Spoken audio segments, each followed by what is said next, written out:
She thought she was doing the neighborhood a favor, yanking off those ugly orange stickers from her fence and tossing them in the trash like she owned the place. What Karen didn't know was that those stickers weren't mine. They were official. County code violation notices, posted by a government inspector after months of complaints. And by removing them, she wasn't just breaking the rules, she was interfering with a legal investigation. I didn't even have to say a word, because the moment the inspector saw what she did, everything flipped, and Karen, she had no idea how deep she'd just buried herself. It all started a few weeks back, when I noticed strange things happening around my property. I live in a quiet lakefront neighborhood, the kind where people wave from their porches, and drama usually dies down by dinner. But ever since Karen got herself elected as the unofficial voice of the HOA, things changed. She wasn't just nitpicking about grass height or mailbox paint. She'd started walking around with a clipboard, writing down violations that didn't even exist. Now, to be clear, my fence wasn't the issue, hers was. It was warped, leaning over, and rotting from the base. And worst of all, part of it was illegally installed on county-managed wetlands. Something I only discovered when I filed a complaint about drainage near the shared boundary. Asterisk, the county. Inspector came by quietly one morning and posted 3 bright orange code enforcement stickers on her fence. I didn't gloat. I didn't post pictures online. I figured that would be the end of it. But then, not even 24 hours later, I caught Karen on camera, storming across the lawn, ripping every sticker off, muttering about petty neighbors and overreaching government. At first, I thought she was just being impulsive.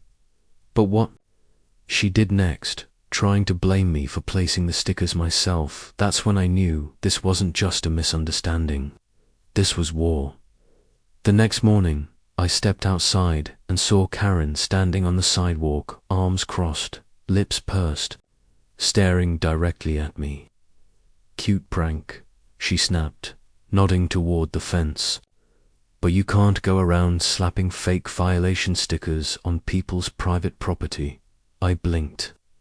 "Karen, those were from the county inspector. They weren't from me." She scoffed and walked off without another word, but within hours, she was going door to door, telling the neighbors that I had staged the whole thing. According to her, I was trying to sabotage her leadership in the HOA because I had a personal grudge. That part almost made me laugh, until one of the neighbors actually confronted me about it. By the weekend, things got worse. Someone, I wonder who, anonymously emailed the HOA board claiming I was harassing homeowners with fake notices. I was furious, but I kept calm. I knew the inspector had taken photos and logged everything in the county system. Then one afternoon, I caught her again on camera, standing on a step stool with a scraper, trying to remove the last remnants of the 3rd sticker from the back side of her fence. That one had been legally posted with warning of penalties for removal. I walked over slowly, camera in hand, and asked Karen, "Are you sure you want to do that?" She paused, turned slowly, and said, "I'm fixing what shouldn't have been put here in the first place. This is my fence. My land, asterisk. Not yours, not the county's." I smiled. "Well, I hope you're right, because the inspector is on his way back this week, and I have the whole thing recorded." She froze, just for a second.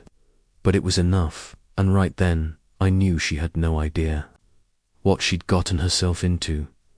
3 days later, the county inspector rolled up in a white utility truck, clipboard in hand, neon vest on, and not in the mood for nonsense.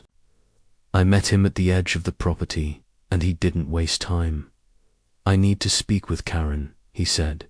"Is she home?" She was, and watching from behind the blinds, like she had a front row seat to her own courtroom drama. When the inspector knocked, she opened the door with a fake smile, so wide it nearly cracked her foundation.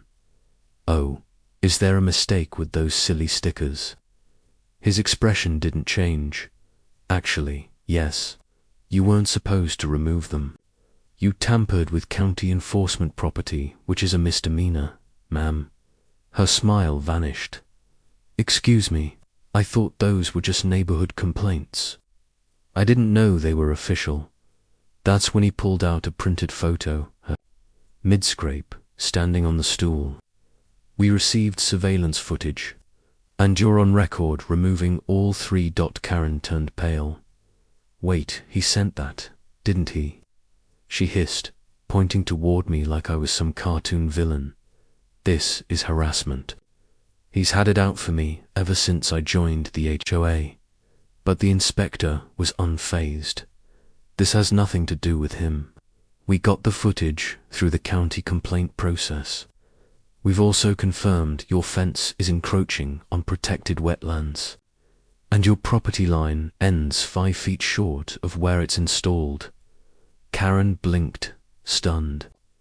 "That can't be right, oh, but it is," he said. "And now, not only are you facing fines for illegal construction, but for removing state-posted legal notices. You're lucky we're not escalating this to a formal citation." By the next morning, word had spread. Neighbors were whispering, group chats were buzzing, and people who'd once blindly followed Karen were now starting to question her authority. Still, Karen didn't back down.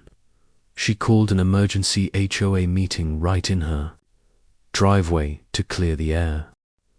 She stood on a folding chair with her arms raised like she was hosting a political rally. "There has been a smear campaign against me," she shouted. "These stickers, those videos, all manipulated. And the county inspector, he overstepped." That's when a second white truck pulled up. Asterisk, not just code enforcement this time. A county compliance officer was with him. Clipboard, badge, legal file folder, the whole deal. They stepped into the crowd of gathered neighbors and asked for Karen by name, Ms. Karen McAllister. The officer said, loud enough for everyone to hear, "You are being served with a formal notice of code violation, property encroachment, and obstruction of municipal enforcement." Gasps. One woman actually dropped her coffee. Karen stepped down from the chair, eyes wide. "This is ridiculous. I didn't do anything wrong. He started all this," she yelled, jabbing a finger toward me again. "He's just mad that I care about this neighborhood." The officer ignored her tantrum. "You'll be required to remove the unauthorized portion of your fence within 30 days. You will also be fined $2,500 for destruction of county enforcement notices, and any attempt to retaliate or interfere further may result in legal action." Dead silence. That's when my neighbor Chuck, who never liked me, Karen, leaned over and said under his breath, "Welp, guess she's not above the rules after all." Karen was fuming, trembling, trying to hold it together. She turned to the crowd and muttered, "This isn't over," before storming back into her house and slamming the door so hard it rattled the windows. I stood there, arms crossed, not saying a word, because finally, for once, I didn't have to. She buried herself, and everyone saw it. The neighborhood was never quite the same after that day. Karen disappeared from public view for a while. No driveway HOA meetings, no clipboard strolls, no passive-aggressive letters stuffed in mailboxes. Her once perfect fence, half of it was taken down within 2 weeks, the portion that sat on the county's wetlands. The gaping gap looked almost symbolic, like her illusion of control had been literally ripped away. But she wasn't done yet. Behind the scenes, she started a new campaign calling it Neighbors for Order. Cute name, right? She tried collecting signatures to challenge the HOA's leadership structure, claiming the board was biased and corrupt. Ironically, many of the same people she'd once bossed around were now ignoring her or straight up laughing. Chuck even printed out a copy of the county violation notice and framed it on his porch, just out of spite. I didn't do anything petty. I didn't need to. The footage, the truth, and the facts had spoken loud enough. And the best part, the county inspector came back one final time, not for Karen, but to thank me. If you hadn't filed that complaint the right way, he said, this mess would have gotten a lot uglier. You helped us catch a repeat violator. That was the first time I realized, sometimes, staying calm, documenting everything, and letting people dig their own holes works better than any confrontation. But just when I thought it was over, a flyer appeared in my mailbox last night with Karen's name at the bottom, inviting the whole neighborhood to her backyard for a community healing event. Healing from what she caused. I don't know what she's planning next, but something tells me this story isn't over. Not even close. Don't miss. Part 2, Karen's backyard event takes a turn nobody expected. Subscribe and hit the bell, trust me. You'll want to see what happens next.